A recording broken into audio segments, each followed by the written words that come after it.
Stephan Media, thanks for joining me again. Happy 2026 for y'all out there. Hopefully it's been good to y'all. What are we talking about today? What the hell is going on in Minnesota? So let's get to it. Welcome back into Live Now from Fox, where we are going to continue with yet another story that we are following very closely as we bring you this live image that we have out of Minneapolis in Minnesota. Now, demonstrations did continue on throughout the weekend after the shooting of Renee Nicole Good at the hands of an ICE officer in South Minneapolis. The 37-year-old was fatally shot by an ICE officer identified as Jonathan Ross. Federal officials claim self-defense, but local officials have disputed that claim after reviewing videos of the shooting.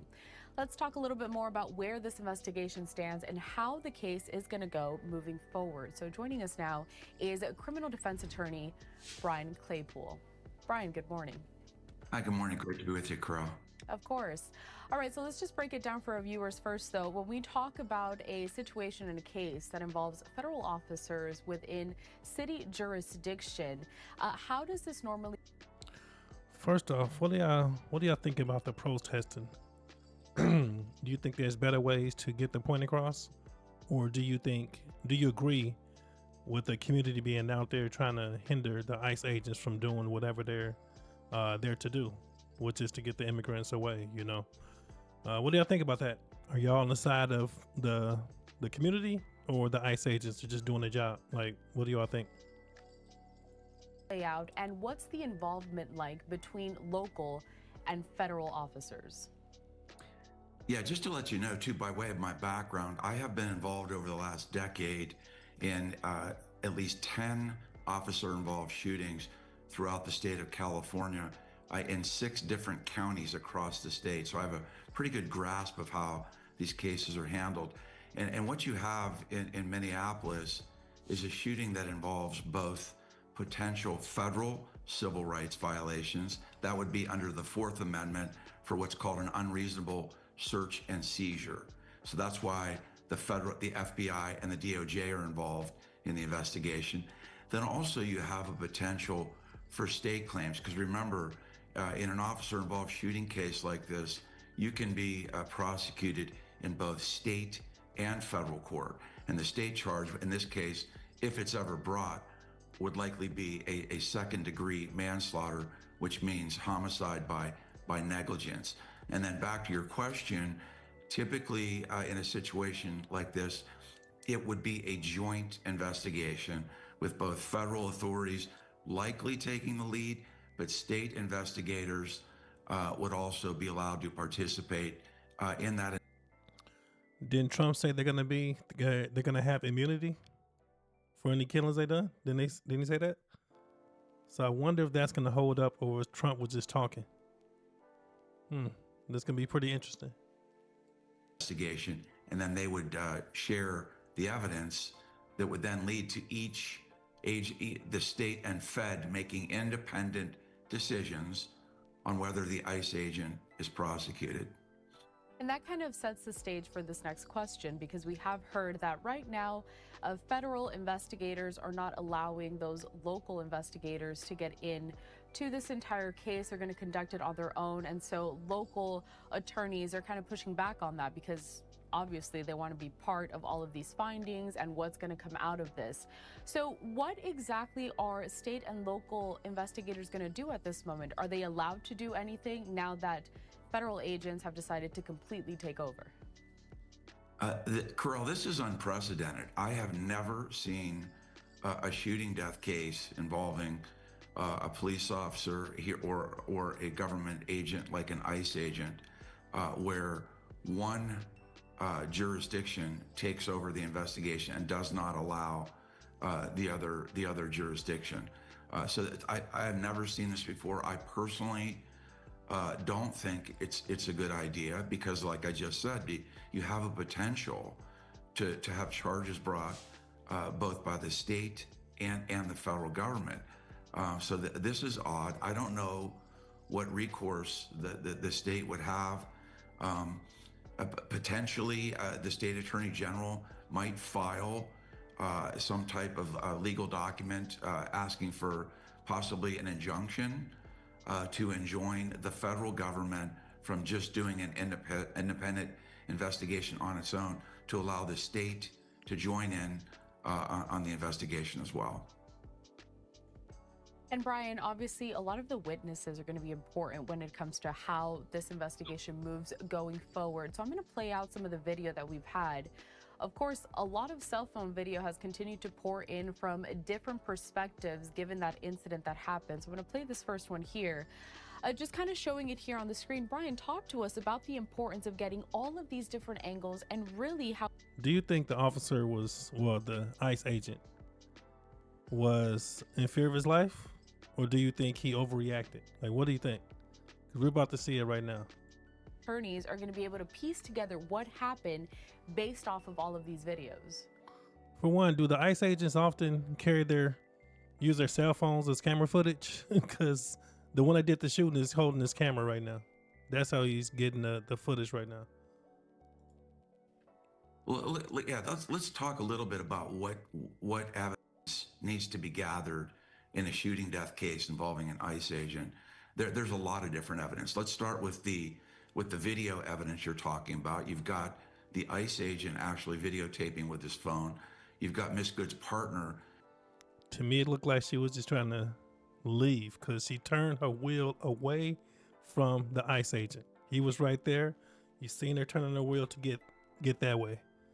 And plus, I don't know if they're gonna mention this video or not, but the person who was hit, or the one who did the shooting, he was in an incident, I believe it said back in June, to where he was drugged because he busted the window open with his arm and he tried to get the person out the car. The person took off.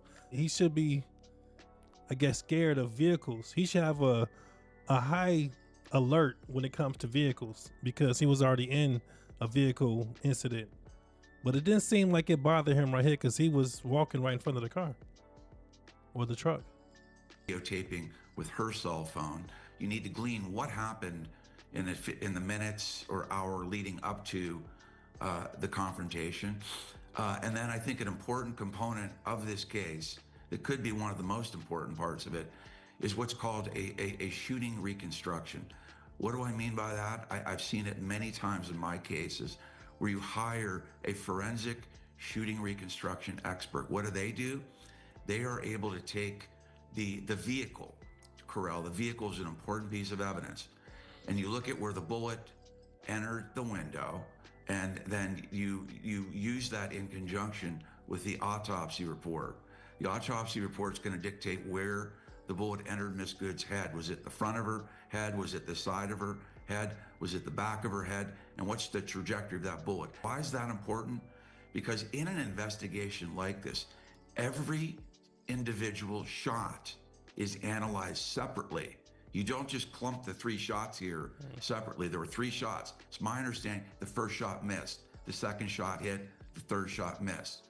So that was the first time I heard that. I didn't know that the first shot, at least according to him, he said he heard that the first shot missed, the second shot hit, and the third shot missed. I didn't know about that. It's going to be in the autopsy report, where did that bullet enter? Let's say hypothetically it entered on the side of her head, like, near her left temple.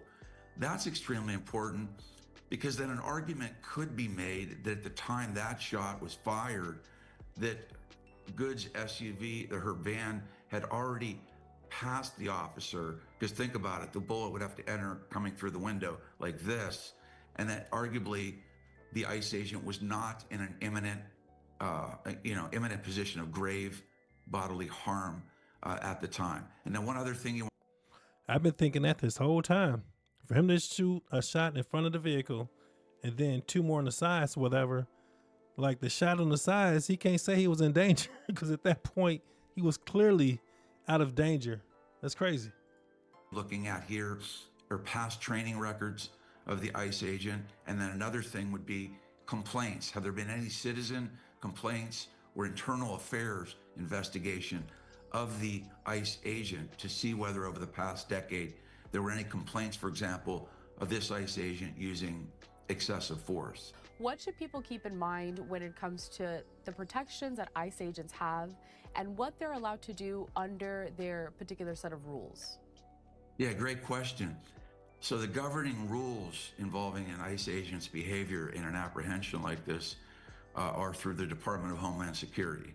So DHS has its own set of policies and procedures that ICE agents are to follow. And I've looked at the ones that apply to this type of shooting, and they're very similar, if not identical, to what the generally accepted police practices protocols are for state police departments and city police departments throughout the country.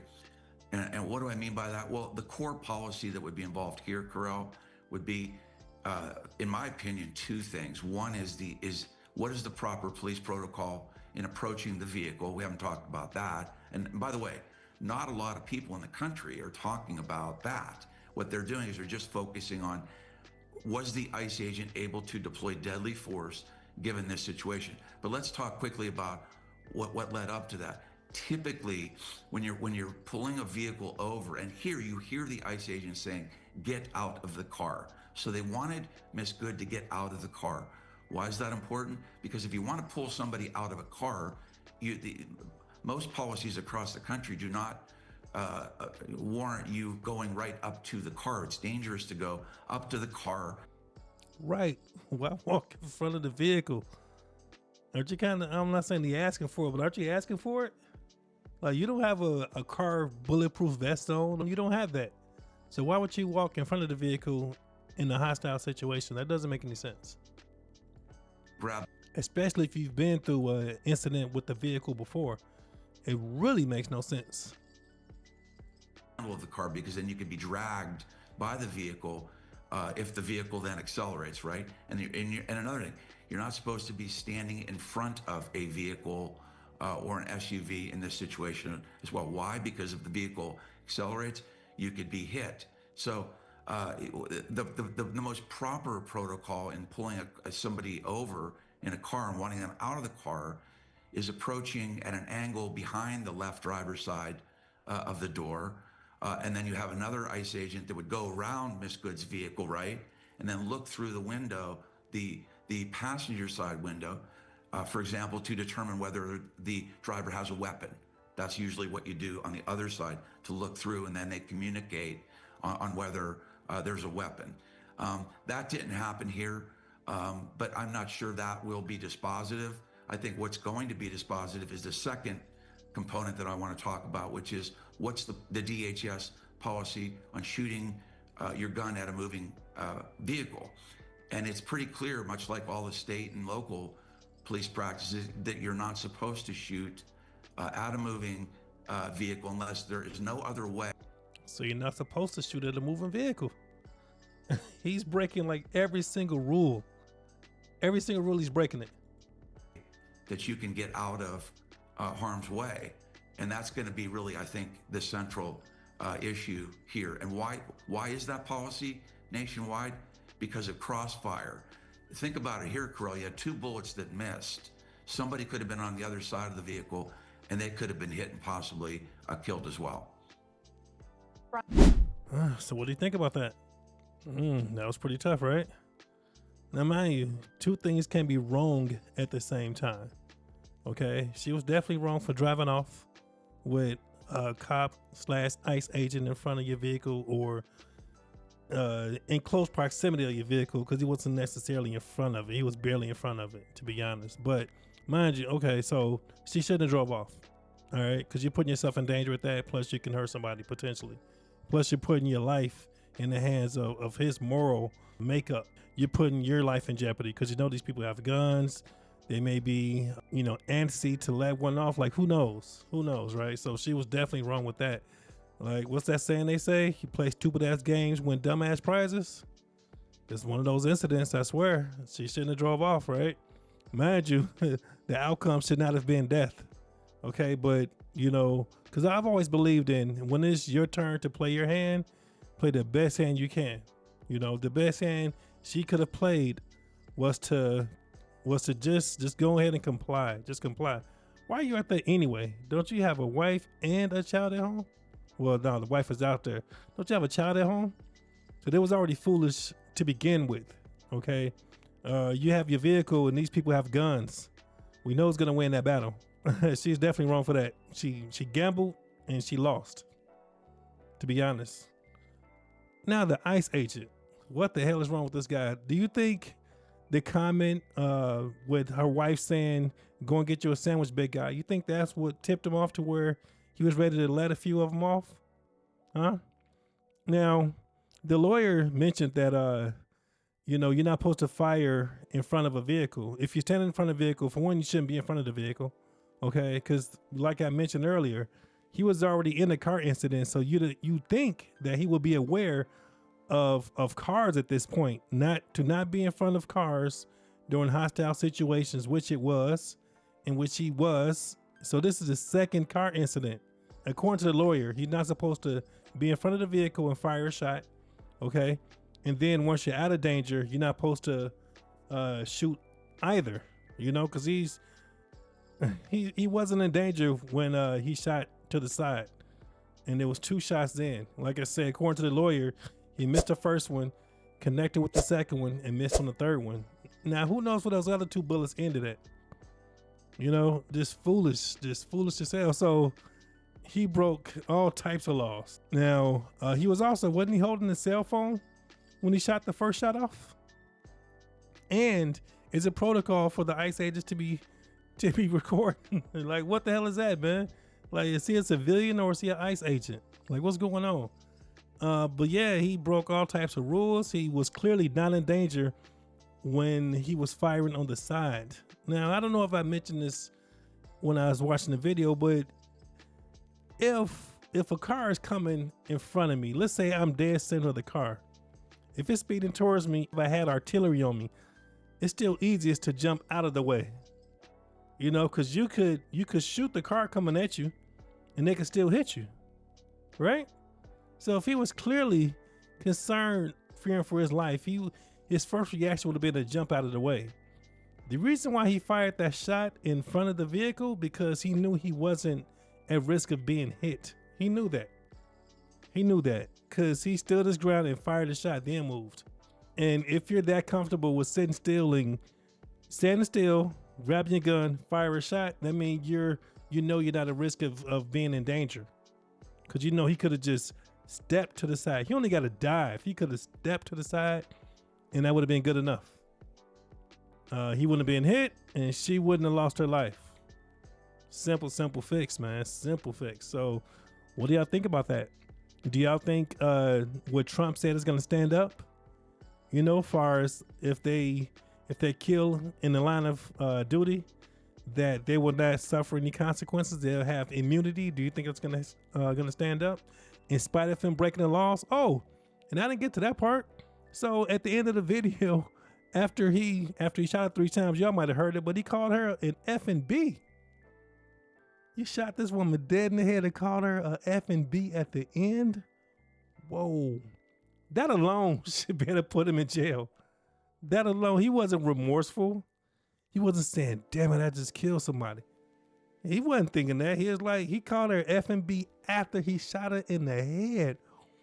Wow. That's heartless. That is pretty freaking heartless. But that's all I have for this right here, y'all. Okay, my heart goes out to the ones involved. But once again, I don't believe in playing stupid ass games. I don't believe in that. That's just me. Say what you want to say. I don't believe in playing stupid ass games and winning dumbass prizes. Not me. Not Will. But that's all I got for this. Do me a favor. Subscribe to the channel right there. Watch that video right there. And we'll be good, all right? Other than that, I'm out of here. Goodbye.